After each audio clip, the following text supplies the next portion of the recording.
नमस्कार मित्रों।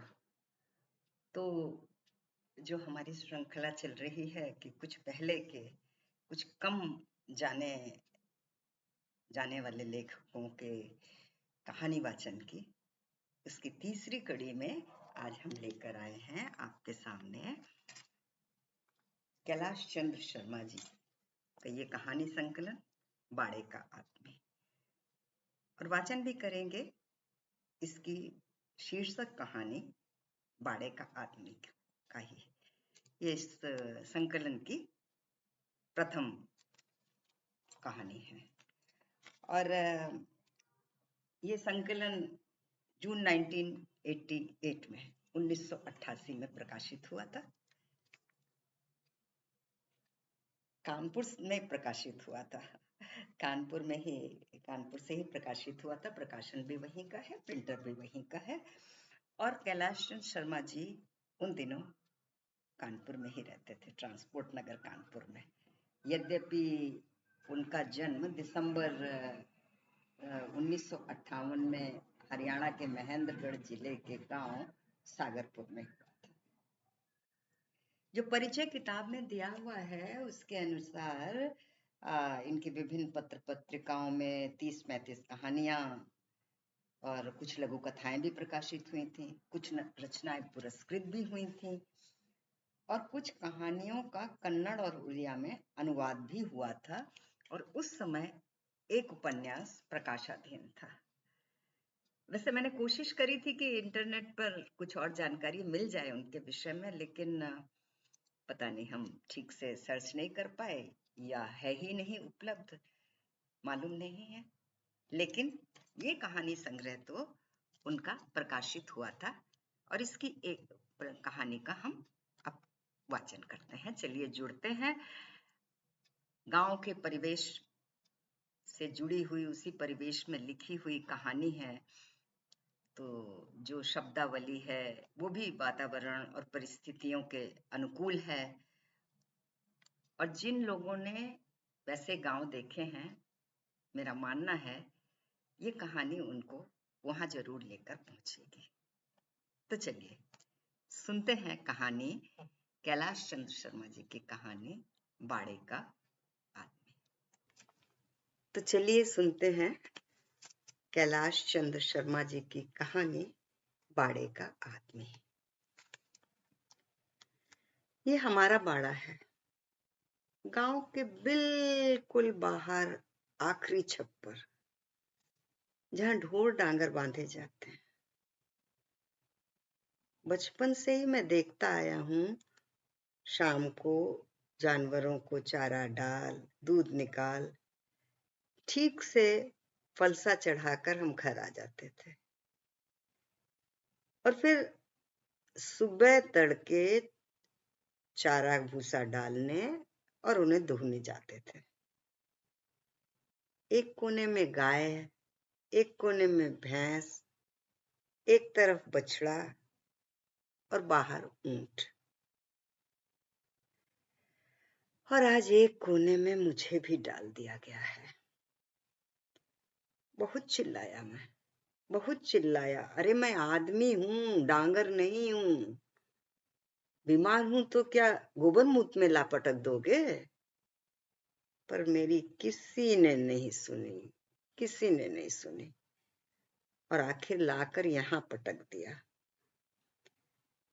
जैसे मैं कभी यूं ही रंभाते छटपटाते बछड़े को बांध जाया करता था। मुझमें और उसमें फर्क ही क्या है अब?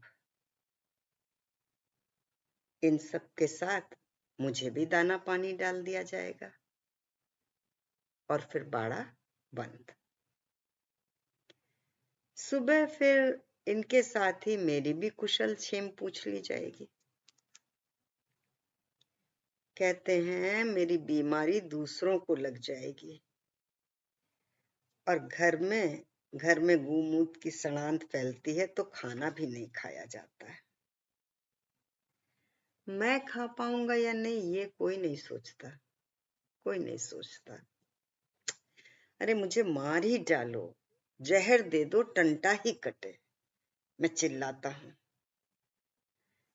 पर मेरी चिल्लाहट बछड़े की छटपटाहट सी खूंटे से ही बंधी रहती है। माँ असहाय सी मेरी ओर देखती है। उसकी आंखों में मजबूरी भरी क्षमा याचना है कि बेटे मेरी चलती नहीं है, मेरी चलती नहीं, वरना मैं अपने लाल को ढोरों में नहीं पटकती। मैं आंखें बंद कर लेता हूँ। नियति को यह मंजूर था। गोबर मूत की बास मेरे दिमाग तक चढ़ चुकी है। खाना खाते समय मुझे लगता है मेरे मुंह में गोबर भर आया हो और मुझे उबकाई आने लगती है। मैं थाली उठाकर फेंक देता हूँ। सवित्रा भुनभुनाती हुई थाली उठाती है। मौत भी नहीं आ जाती इसे। सत्यानाशी छाती छील रहा है। न खुद शांति से रहता है, न हमें रहने देता है। दूसरे दिन दिलीप को पत्र में सब कुछ लिख देता हूँ। सोचो जरा, अचानक तुम्हें लगे कि तुम आदमी से यक बयक जानवर में तब्दील हो जाओ तो तुम्हें कैसा लगेगा? एक तो बीमारी, ऊपर से ये उपेक्षा। मैं अब जीना नहीं चाहता। उसका जवाब आया था। स्थितियों और परिवेश पर किसी का नियंत्रण नहीं है। न कोई संसार को बदल पाया है। ईसा, बुद्ध, गांधी आए और आते रहेंगे। हम साधारण मनुष्यों की तो औकात ही क्या है। अतः दार्शनिकता पूर्ण स्वीकारवाद बहुत सहायक होगा। ये पराजय नहीं है ना, पराजय नहीं है, ये यथार्थ है। और हाँ, चिंता मत करो, मैं जल्दी छुट्टी लेकर आऊंगा और तुम्हें दिल्ली के बड़े अस्पताल ले चलूंगा, जहां तुम जरूर अच्छे हो जाओगे। कितनी आसानी से लिख दिया उसने कि स्थिति को स्वीकार कर लो। कैसे स्वीकार कर लो इस स्थिति को? मैं क्या, कोई भी नहीं स्वीकार कर सकता। दूसरों को शिक्षा देना और बात है। यहां इस छप्पर में, इस खाट पर पड़े को ये शब्द कहे तो जानू मैं। ईसा, बुद्ध, गांधी संसार को बदल पाए या नहीं, पर मेरा संसार तेजी से बदल रहा है। बदलाव की ये प्रक्रिया बहुत पहले शुरू हो गई थी, जब मैं खाट से चिपक गया था और डॉक्टरों ने हाथ ऊपर कर दिए थे। शुरू शुरू में तो मैंने ध्यान नहीं दिया, किंतु इधर कुछ दिनों से उन दोनों को लेकर मैं उल्टा सीधा सोचने लगा हूं। दोनों की नजर में एक भेद सा छिपा दिखता है। उनका हंसी मजाक काफी उन्मुक्त सा लगने लगा था। सवित्रा ही मेरा सब कुछ थी और वो अब जैसे बदल रही है। उस दिन मुझे प्यास लगी थी। मैं पानी मांग रहा था और उधर से प्रत्युत्तर में खिलखिलाहट सुनाई पड़ रही थी। मेरी मरी सी आवाज उस हंसी से टकराकर बिखरती रही। अरे कोई मेरी भी सुन लो, मैं इतनी ताकत से चिल्लाता हूं कि मुझे चक्कर सा आ जाता है। आंखें अपने आप बंद हो जाती हैं। क्यों बुक्का फाड़ रहे हो? क्या आफत आ गई है? सवित्रा का स्वर चिढ़ा हुआ था। देवर से मीठी चुहलबाजी में खलल उसे पसंद नहीं आया था। अरे कितनी देर से पानी मांग रहा हूं, कोई सुनता ही नहीं है। सुबह सुबह से 3-4 बार तो पी चुके हो, ऐसी कितनी प्यास लगी है? बिनौले खाए हैं क्या? सारा काम पड़ा है अभी।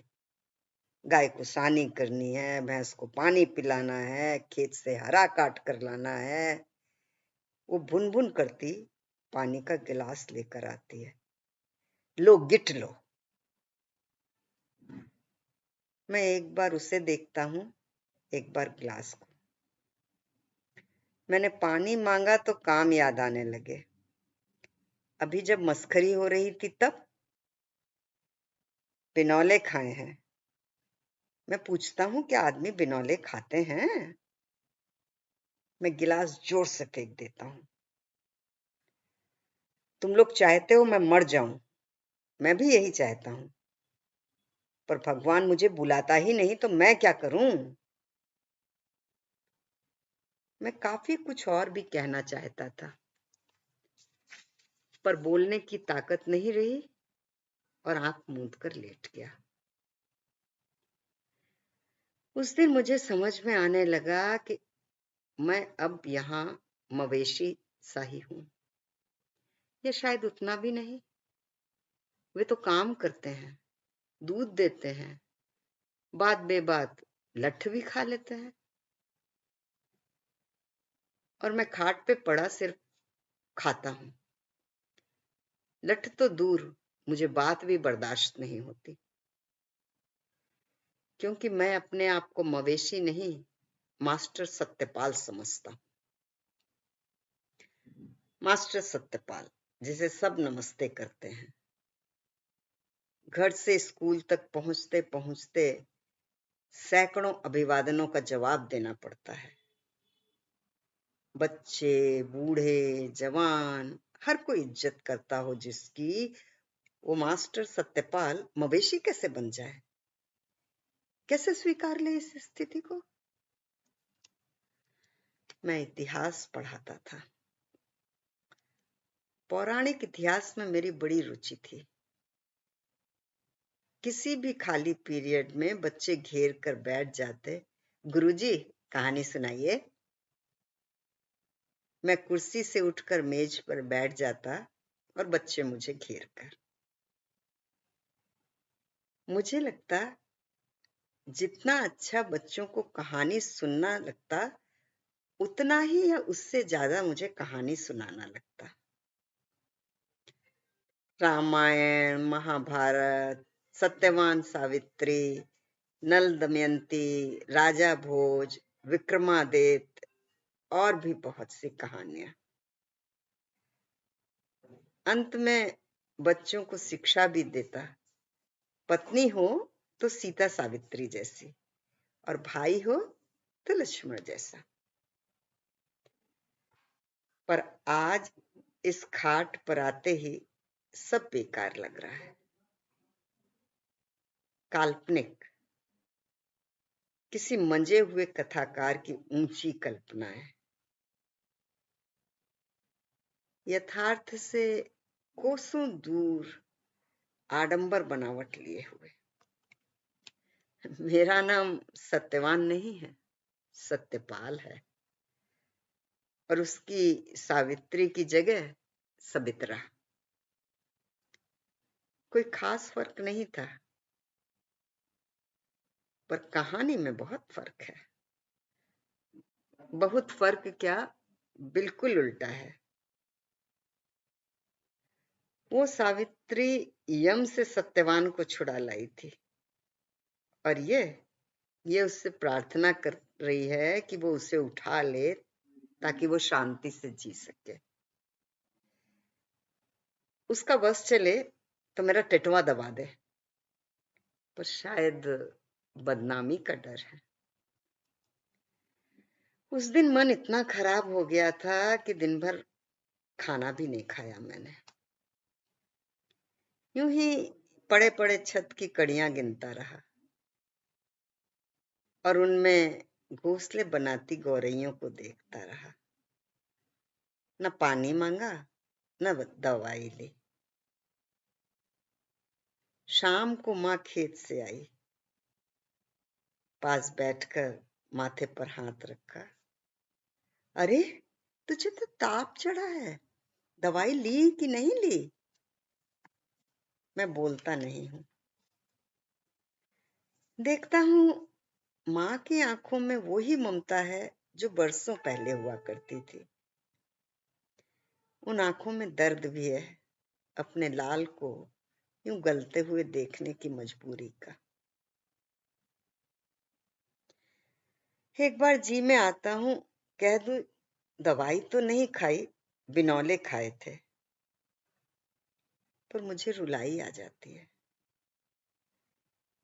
माँ मेरा सिर गोद में रख लेती है। ना ना ना ना ना बाबू, रो मत रो मत, सब ठीक हो जाएगा। मैंने देवी की सवामणी बोली है, तो जरूर अच्छा हो जाएगा। कितनी बोली है मेरी माँ, पर उतनी ही आस्थावान भी। सब हार गए हैं, डॉक्टर वैद्य से लेके सेवड़ा गंडा ताबीज सब बेकार सिद्ध हुए, पर माँ ने अपनी हिम्मत नहीं हारी है। उसे अभी भी विश्वास है कि मैं अच्छा हो जाऊंगा। उसका ख्याल है कि जब मुर्दे जिंदा हो जाते हैं तो बीमारी तो मामूली बात है। तुम यहीं रहा करो माँ, खेतों में उसे भेज दिया करो। माँ की गोद में सिर रखते ही मैं छोटा सा बच्चा हो जाता। माँ मुझे समझाती है, खेतों में तो जाना ही होगा बेटा, गेहूं पका खड़ा है, मजदूरों के साथ लगने पर ही काम होता है ना। बहू उनके साथ काम करते अच्छे लगेंगे क्या? मैं फिर चुप हो जाता हूँ। मवेशी होने का एहसास ममता पूछ देती है। माँ मुझे खाना खिलाती है और मैं छोटा सा बच्चा बनकर खाना खाकर सो जाता हूँ। माँ भी सोने चली जाती है। बगल के कमरे से मेरे कानों में वही खिलखिलाहट चुभती है। उस कमरे में छोटा पड़ रहा है और हंसने का स्वर सवित्रा का है। मेरी नींद उड़ जाती है। उसका नाम लक्ष्मण नहीं है, पर मेरा ख्याल है कि हर छोटा भाई लक्ष्मण ही होता है या होना चाहिए। पर जो है उसे नकारा भी तो नहीं जा सकता। दिलीप ने कितना सही लिखा है, स्थिति व परिवेश पर किसी का नियंत्रण नहीं। दिलीप फौज में लांस नायक है। मैं फौजी को आधा पागल समझता हूँ, पर यह सिर्फ उनकी ज्यादा बोलने की आदत व सनकीयेपन के कारण। किंतु उसने तो स्थिति को स्वीकारने का भी लिख दिया, फौजी होते हुए भी। खिलखिलाहट आती ही जा रही थी। मैं चीख पड़ता हूँ, क्या ही लगा रखी है, सोने दो। वो बड़बड़ करती हुई बाहर आती है। हे भगवान, रात में भी चैन नहीं, और सामने वाले कमरे में घुस जाती है और उसके अगले ही दिन मुझे यहां लाकर पटक दिया, ताकि मैं हर घड़ी सिर पर सवार न रहूं। भैंस पतड़ पतड़ करके गोबर करती है, कुछ छींटे मुंह पर गिरते हैं, पर अब मुझे उससे घिन नहीं होती। बछड़ा मेरे हाथ को चाटता है, भला सा लगता है। ऊंट बाहर नीम के पेड़ तले बैठा जुगाली कर रहा है। ये सब जाने कब सोते हैं। मेरी तो जब भी आंख खुलती है, गोबर करते जुगाली करते ही मिलते हैं। मुझे भी रात को नींद नहीं आती, दिन में सो लेता हूँ, क्योंकि रात में मेरे पास कई प्राणी होते हैं। ये बोलते नहीं तो क्या हुआ, एक एहसास तो बना रहता है ना कि कोई है। दिन में सिवाय सोने के कोई काम नहीं होता, दिन भर अकेला रहता हूँ। ऊंट को हल वाला ले जाता, गाय भैंस जंगल में चरने चली जाती हैं, सो मैं अकेला सोने के अलावा करूं भी क्या। कभी कभी एक झबरा कुत्ता दिन में आ जाता है, आते ही जूठी थाली चाटेगा और फिर एक कोने में सो जाएगा। वो सोने आता है या थाली चाटने, ये मेरी समझ में नहीं आता, पर उसके आने से फिर ये एहसास कायम ही रहता है कि कोई है। मैं थाली में जानबूझकर थोड़ा कुछ छोड़ देता हूँ ताकि उसे निराशा ना हो। एक मंगतू और है जो दिन में कभी कभी आ जाता है। लोगों के लिए मंगतू आदमी नहीं है क्योंकि वो पागल है, पर मेरे लिए वो भरा पूरा आदमी है क्योंकि वो मेरे पास बैठकर मुझसे बातें करता है। उसका ख्याल है पागल वो नहीं, बल्कि पूरा गांव पागल है। दिन भर चिलम हाथ में रहेगी, कहते हैं चिलम पीकर ही वो पागल हो गया है। गांजे की चिलम में इतना धतूरा मिला लिया था कि सुट्टा मारते ही दिमाग फेल हो गया। भोले शंकर का भगत है और बात बात में बाबा की दुहाई जरूर देगा। कभी कभी वो इतनी गंभीर बात कह जाता है कि सयाना आदमी भी क्या करेगा ऐसी बात। मंगतू के आते ही झबरा उठकर चल देता है। चिलम पीते पीते वो खो खो करता है, शायद उससे झबरे की नींद में खलल पड़ता हो, या फिर दोनों के बीच ये तय हो कि मैं आऊं तो तुम चले जाना। जैसे दोनों में पटती नहीं, झबरा उसे जहां देख लेगा लगेगा भौंकने और मंगतू उसे पत्थर मारेगा, गाली देगा। पर यहाँ झबरा भौंकता नहीं है।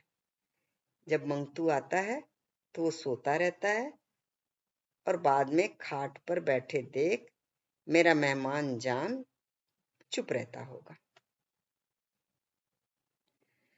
आ जाते ही मंगतू ने मेरी ओर चिलम बढ़ाई और कहा, लो एक घूंट मार लो। नहीं, अब हिम्मत कहाँ, मर जाऊंगा कहीं। अरे मरना तो सभी को ही है एक दिन, कोई एक दिन आगे कोई एक दिन पाछे। ये दुनिया छलावा है बेटे, दम लगाओ और बम भोले को गीत गाओ।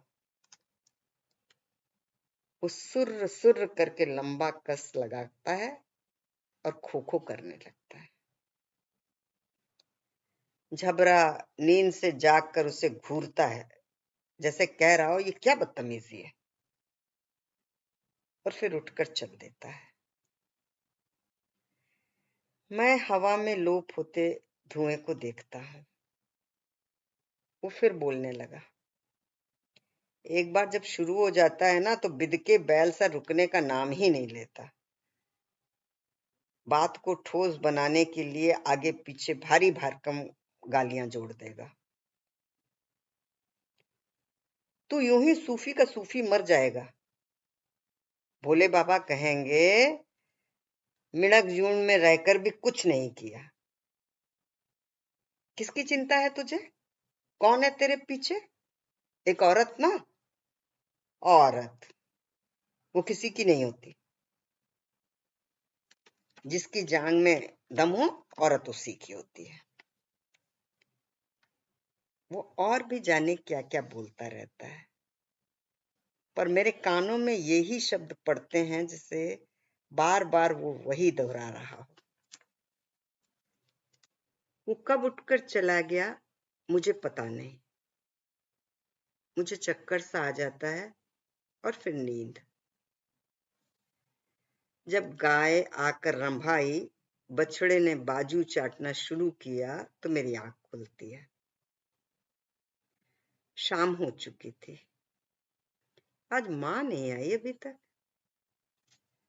खलियान में थ्रेशर वाला आया होगा, सुबह बता रही थी थ्रेशर आ गया तो रात भर वहीं रहना होगा। दिन में तो बिजली आती नहीं है। छोटा परीक्षा की तैयारी का बहाना करके खेत में नहीं जाएगा, यानी रात को घर में उन दोनों के अलावा कोई नहीं होगा। मेरे अंदर कुछ जलने लगता है। सवित्रा भैंस धोने आती है। मैं उठ बैठता हूँ। शायद वो मेरे पास आ बैठेगी और फिर हम देर तक बातें करते रहेंगे, पर वो काम में लगी है, जैसे मेरी उपस्थिति का उसे इल्म ही ना हो। बिल्कुल आत्म केंद्रित सी कोई गीत गुनगुना रही है। ये वही सवित्रा है जो यहाँ मेरे पीछे पीछे भागी चली आया करती थी, कभी झाड़ू लगाने के बहाने तो कभी उपले लेने के बहाने। और फिर हम देर तक जाने क्या क्या बातें करते रहते थे। गांव के बाहर बिल्कुल एकांत शांत सा ये छप्पर कितना अच्छा लगा करता था। कई बार तो इतनी देर हो जाती थी कि माँ बड़बड़ करती यहाँ तक पहुंच जाती थी और लगती थी उसे डांटने। हद कर दी बहू, मैं इतनी देर से वहां बाट देख रही हूँ कि अब आए अब आए। सवित्रा चुपचाप सिर नीचा किए हुए चल देती और मैं भागता हुआ वहां से निकल लेता। एक दिन उसने कहा, यहाँ आराम से बैठने की जगह नहीं है, जमीन में बैठने पर चीचड़ काटते हैं। तो दूसरे दिन ही मैं यहाँ पर खाट उठा लाया था। तब मुझे ये थोड़ी पता था कि ये खाट मैं अपने लिए इस तरह अकेले पड़े सड़ने के लिए डाल रहा हूं।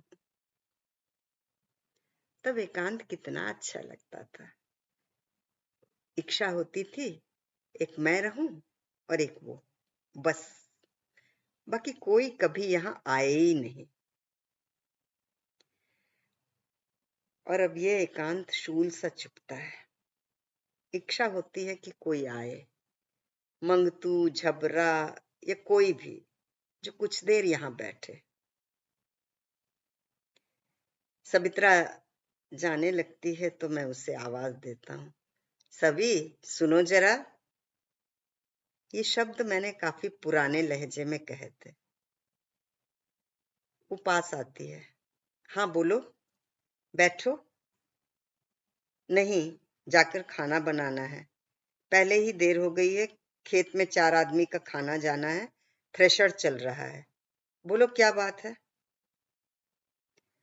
अंदर की जलन और तेज हो जाती है।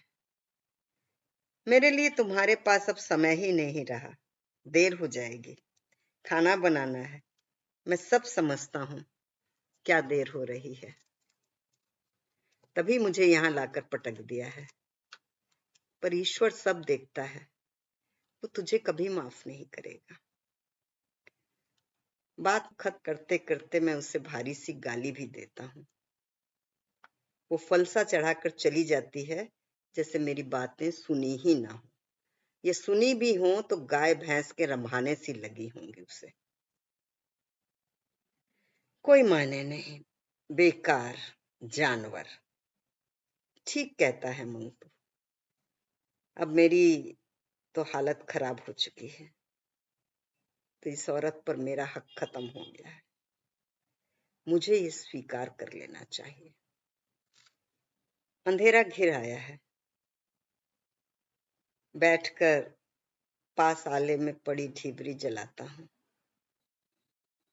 एक कुत्ता और झबरा फलसे के नीचे से एक कुतिया के पीछे अंदर घुसते हैं। दूसरा कुत्ता झबरे की गर्दन पकड़कर झंझोर डालता है। पोपो करता हुआ वो छप्पर में घुस आता है। कुतिया और दूसरा कुत्ता बाहर निकल जाते हैं। झबरा थाली चाटता है और कोने में पड़ रहता है। वो सो जाता है पर मुझे नींद नहीं आती। भैंस बैठे बैठे मूत रही है और फिर पूंछ लाती है। ढेर सारे छींटे मुझ पर गिरते हैं। मैं हाथ से मुंह पोंछता हूँ। गांव की ओर से जैसे आवाजें आ रही हैं। होली का समय है। लड़के खेल रहे होंगे। होली के महीने भर पहले से ही खेल और स्वांग शुरू हो जाते हैं। मैं स्वांग में सबसे आगे रहता था। राजा हरिश्चंद्र का रोल मुझे बहुत अच्छा लगता था। मच्छिंदर, गोरख, ध्रुव, भगत, प्रहलाद और भी बहुत सारे स्वांग निकाले जाते थे। खाना खाते ही सब लोग हमारे घर के सामने नीम के पेड़ तले जुटने लगते और शुरू हो जाते चंग बजाकर साखी सुनाने। कुछ दूर पर होती औरतों की टोली। सवित्रा उनमें चली जाती और फिर देर रात गए हम वापस आकर एक दूसरे को अपने अपने खेल के बारे में बताते। आज तो सरबती ने हद ही कर दी। नागा बाबा का स्वांग निकाल लिया था। सारे शरीर पर राख मलकर और बिखेर कर आई थी तो सच्ची मुझे तो डर ही लगने लगा था। फिर उधर जाने कहां से वो परले मोहल्ले वाला डालू आ गया। शायद खेत में देर हो गई हो। बेचारा खखार कर निकल रहा था। उसे क्या पता यहाँ ये सब हो रहा है। ये तमाशा देख इतनी जोर से भागा बेचारा और लुगाइयां सब जोर जोर से हंसने लगी। कितनी बेशर्म होती औरतें, मैं उसे छेड़ता हूँ। मर्द मजाक कितनी भी अश्लील कर ले पर एक दूसरे के सामने ऐसे नहीं हो सकते हैं। एक बार रामेश्वर को मजाक मजाक में उसके कपड़े उतार दिए थे तो लठ लेकर सिर फोड़ने को दौड़ा था।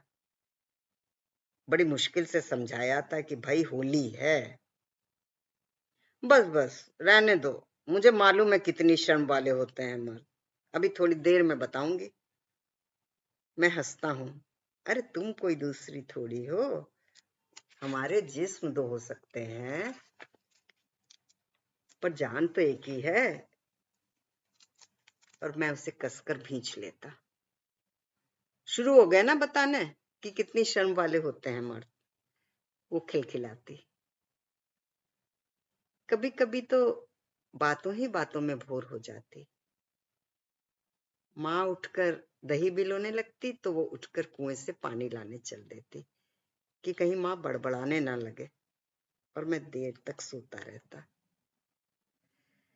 पर आज नींद नहीं आ रही है। इच्छा होती है दौड़कर नईम के नीचे पहुंच जाऊं और लगूं चंग बजाने। पर अब मेरी हर इच्छा मरकर रह जाती है। झबरा शायद सो रहा है या उससे उठा ही नहीं जा रहा है। कितनी जोर से हिला डाला था उस कुत्ते ने। जब शरीर में दम नहीं था तो काहे को पीछे हो लिया था। अब हो गई तसल्ली। मुझे झुंझलाहट सी होती है झबरे पर और अपने आप पर। मैं समझ नहीं पाता किस पर झुंझलाहट हो रही है। वैसे हम दोनों की स्थिति भिन्न नहीं है। बगल से कुछ फुसफुसाहट आती है। दीवार के पीछे कोई औरत बोल रही है। अब कुछ दिन मैं गन्ने के खेत में नहीं आऊंगी। आज बेदो ने देख लिया था। मैंने उससे कहा निपटने गई थी, तब तक तुम निकल आए। कहने लगी क्या दोनों साथ ही बैठे थे और फिर लगी हंसने। कहीं किसी से कुछ कह ना दे। मेरे कान सतर्क हो जाते हैं। ये आवाज तो फूलवती की लग रही है। सुरजन की औरत फूलवती। मियाँ बीबी में खूब लड़ाई होती है। मरियल सुरजन इसे बुरी तरह पीटता है, पर यह बंदी चुप नहीं होती। और मार कसाई, मार डाल, जाने काहे की बनी है। थोड़ी देर रोएगी और फिर उठकर काम में जुट जाएगी। मैं फिर उधर कान लगाता हूँ। कुछ नहीं होगा, तुम फालतू डरती हो। ये स्वर किस मर्द का है? अरे तुम समझते क्यों नहीं हो? आजकल वो भी सनकने लगा है। अभी जब लोटा लेकर आने लगी तो कह रहा था, आजकल तेरा पेट बहुत खराब होने लगा है। उसे शक हो गया लगता है। कुछ दिन मिलना बंद करो। नहीं, मैं नहीं रह सकता। कितने बेसब्रे हो तुम। उसने देख लिया तो गजब हो जाएगा। अचानक जाने क्यों मुझे स्त्री का स्वर बदला हुआ लगने लगता है, जैसे फूलवती नहीं सवित्रा बोल रही। मुझे चक्कर सा आ जाता है और मैं भी झबरे की तरह पड़ रहता हूँ। सुबह माँ तड़के ही आ जाती है। बिजली चली गई, अब दिन ढले तक ही आएगी। माँ सिर पर हाथ फेरती है। माँ की आदत है, जब भी पास बैठेगी यूं ही दुलराने लग जाएगी। उसका बस चले तो मेरी बीमारी को वो खुद ले ले, पर विज्ञान अभी ऐसा कोई फॉर्मूला तैयार नहीं कर पाया है। मैं जब छोटा सा था तब पिताजी नहीं रहे थे। हल चलाने के काम को छोड़कर बाकी सब काम माँ ही देखती थी। बाप की कमी कभी महसूस नहीं होने दी। बहन की शादी के समय, विदाई के समय रोते हुए माँ जरूर बोली थी कि बेटी, तेरा सिर पुचकारने वाले बाप को मैं कहां से लाऊं। उस दिन अपनी याद में मैं पहली बार रोया था। ऐसा नहीं है कि मुझे पिताजी याद आए हों या बहन की जुदाई का दुख हो। बस माँ को रोते देख खुद ही रुलाई आ गई थी। पर अब जब भी माँ सिर पर हाथ फेरने लगती है, मैं रोने लग जाता हूँ। माँ बहुत समझाती है, तू रोया मत कर, रोने से बीमारी और बढ़ती है। हारी बीमारी पर तो किसी का जोर नहीं है ना। और क्या कमी है तुझे? तू ज्यादा सोचा मत कर। अब मैं माँ को कैसे समझाऊं कि मुझे क्या कमी है। वो फिर बोलती है, मैं खेत जा रही हूँ, गेहूं बरसा कर बोरियों में भरवाना है। जो निकला है वो तो उठा लाए, नहीं तो आजकल घर घर में चोर हो गए हैं। पहले तो यूं ही सूनी डेरियां पड़ी रहती थी रातों। माँ आज के जमाने को कोसती हुई चली जाती है। वो कहती है, मैं सोचूं नहीं, पर सिवाय सोचने के और मैं कर ही क्या सकता हूँ। या तो सोचता हूँ या दिलीप की चिट्ठी पढ़ता हूँ। पहले ये चिट्ठी कुछ आश्वासन देती थी, पर आज उसके शब्द आकार खो चुके हैं और उनके सारे अर्थ बेमानी हो गए। पर आखिरी शब्दों पर मेरी नजर अटकती है कि अब की बार मुझे वो दिल्ली बड़े अस्पताल में ले जाएगा। यदि मैं अच्छा हो गया ना, तो अब बच्चों को वो कहानियां नहीं सुनाऊंगा। वो कहानियां कहीं मात्र किसी उपदेशक का अर्नंगल प्रवचन है। कहानी वो होती है जो सच हो या सच जैसी हो। मैं बच्चों को यही बताऊंगा, आंख कान हमेशा खुले रखो, तुम्हारे आसपास कहानियां ही कहानियां हैं। सत्यपाल सवित्रा की, सुरजन फूलवती की, मंगतू की, झबरा की, ढेरों कहानियां हैं। सुन सकते हो तो सुनो। फौजी आते ही मुझे आंखें फाड़ फाड़ देखता है। मेरे होंठों पर एक व्यंग लटक आता है। क्यों, स्वीकार नहीं पा रहे हो या कि बदबू आ रही है? फौजी बैठ जाता है और झबरा उठकर चल देता है। मुझे लगता है झबरा मुझे अकेला जानकर ही यहाँ आता है। उसे शायद अकेलेपन के दर्द का एहसास है। घायल की गति घायल जाने। फौजी चुप है। ये उसके स्वभाव के खिलाफ है। उसे आते ही शुरू हो जाना चाहिए था। यहाँ इतनी बर्फ है, इतनी ठंड है, हमारा कमांडर ऐसा है, साथी वैसे हैं, और भी जाने क्या क्या बातें।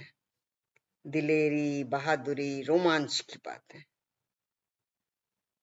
पर शायद ऐसे मोर्चों पर वो कभी नहीं गया। यहाँ बर्फ, पहाड़, खाई, जंगल कुछ भी नहीं है। छोटा सा छप्पर, एक खटिया, उस पर सड़ता एक हड्डियों का ढांचा, एक थाली, एक लोटा, एक घड़ा, गोबर मूत की बू, चिड़ियों की बीट। कोई डर नहीं, कोई मुश्किल नहीं। फिर भी फौजी इस मोर्चे पर डरा सा है। ऐसे मोर्चे पर जाने की ट्रेनिंग उसे फौज में नहीं मिली होगी। हम यहां से कल ही चल पड़ेंगे, बड़ी देर बाद वो बोला था। घर से तो निकाल दिया गया हूं, अब गांव से भी चला जाऊंगा, आदमियों के जंगल में। सत्यवान भी जंगल में ही गया था और वहीं यम ने उसे धर दबोचा था। उसके साथ सावित्री थी, सो वापस आ गया। मेरे साथ फौजी होगा। फौजी दुश्मन को तो हटा सकता है, पर शायद यम को नहीं। मैं अपनी खाट यहीं उठा कर लाता हूं, फौजी फिर बोला और उठकर चल दिया। और मैं फिर सोचने लगा, यम मुझे जब लेने आएगा तो मैं एक बार उससे जरूर पूछूंगा कि सही में कभी कोई सावित्री उनसे सत्यवान को छुड़ा कर ले गई थी। यम जाने कब आएगा। आज मंगतू से पूछूंगा, पर वो दोगला है। चट से कहेगा, हाँ, पर तब की बात और थी, तब आदमी में सत होता था। कहते हैं कोई झूठ बोलता था तो पट्ट से मर जाता था। आजकल झूठ न बोले तो खाना हजम न हो। ऐसा क्यों? क्यों ऐसा? आदमी का सत ईमान क्यों छीजता जा रहा है? हर चीज का उत्पादन हम बढ़ा रहे हैं, फिर सत ईमान क्यों लुप्त हो रहा है? मैं खुद से सवाल करता हूं। आज हमारे पास अत्याधुनिक मशीनें, कंप्यूटर हैं, जो जाने क्या से क्या करते कराते हैं। क्या ये यंत्र आदमी के सतीमान को कायम नहीं रख सकते? झबरा जाने कब आ गया। वो जोर जोर से सिर हिलाता है। कानों से फट फट की आवाज आती हो, जैसे कह रहा हो, ना ना ना, ये काम यंत्रों के बस का नहीं। और समाप्त होती है यहीं पर कैलाश चंद्र शर्मा जी की लिखी कहानी बाड़े का आदमी। इस कहानी में मनोविज्ञान भी है, यथार्थ भी है और गांव का चित्रण भी है।